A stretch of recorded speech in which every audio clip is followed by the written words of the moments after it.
Sisi katika maadili yetu tunafanya kazi kama timu.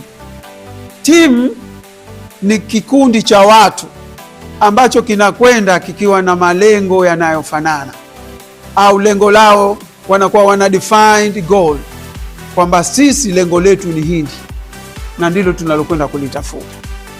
Hiyo ndio timu. Kwa hiyo watu wanaposema sisi taasisi yetu katika maadili yetu tunathamini, au katika sifa zetu tunakwenda kama teamwork, ni sifa yetu, kwamba tunakwenda tunafanya kazi kwa lengo la kuyafika malengo yetu kwa pamoja. Kubwa ambalo nataka niwakumbushe, mnakwenda si mtu binafsi, mkiwa timu moja katika hali yoyote ile ambayo mmefanya kazi, na mkifanya kazi as a team, mkifanikiwa ni pamoja, na mnapokwenda ikitokea bahati mbaya mnapeana moyo, hamrudi vipande vipande, mnarudi kama timu moja iliyoungana.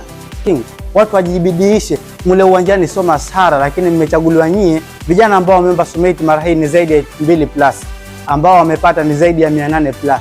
Wanaume tuseme ni 30%, labda ni watu 200 tu katika nyinyi. Sasa watu 18 kwenye watu 200 ni sample ndogo sana. Kwa hiyo this is opportunity for you. Wewe unaenda kuwakilisha, hauendi kama Ahmadi pale, unaenda kama SUMAIT. Uliomba Mungu, ukajitahidi, manake ukajibidiisha. Lakini nidhamu, ikiwa hauna nidhamu hakuna kitu kinakuwa. Uwe na nidhamu kwa mwanafunzi mwenzako au mchezaji mwenzako, uwe na nidhamu kwa kiongozi wako, lakini uwe na nidhamu kwa yote ambayo utakutana naye. Sisi tunasema ni ethics. DVC alisema kwamba tunasifika kwa maadili. As a football player, I would like to give you an advice from the psychological side. In football, there is 3 results: loss, drawn, or win. When you go to play, remember this. For your goal, remember that I need to win. So this is your goal. I need to win and work for it. If you drawn, also it is something good. Look for the strengths and try to maintain this strengths for the next. If you win, that means what?